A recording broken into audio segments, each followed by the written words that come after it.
How's it going, everyone? And welcome back to the channel. So in today's video, I'll be teaching you guys how to transfer your Google Workspace domain to another account. So without further ado, let's dive right in.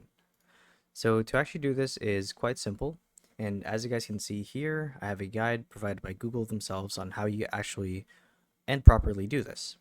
So to transfer your Google Workspace account, what you guys would need to do is basically go to Google Domains. So this website right here. And from there, you want to select the name of the domain that you'd like to transfer. So assuming that there's one, let's pretend that there's one here. You want to click on it. You want to click on the three lines next to it to bring up the menu. So here's where you actually get to configure the domain and do a bunch of stuff with it, like edit the name, the URL, as well the address, or transfer it to another account, which is what we're looking to do. So you want to click on menu, and you want to select email. Now, when you click on email, you should see an option that says Manage Google Workspace Subscription. Now, when you click on this, you want to scroll down until you find the option to transfer subscription.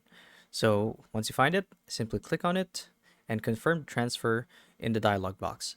So here is where you'll input the account details of the account that you want to transfer the Google Workspace domain to.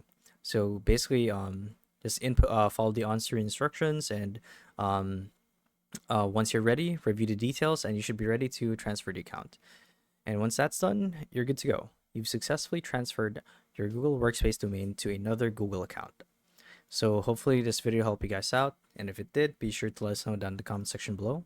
And if you guys want to see more videos like these, we do have a YouTube channel where we do guys like these daily. So if you want to show your support that, you can do so by subscribing to the channel.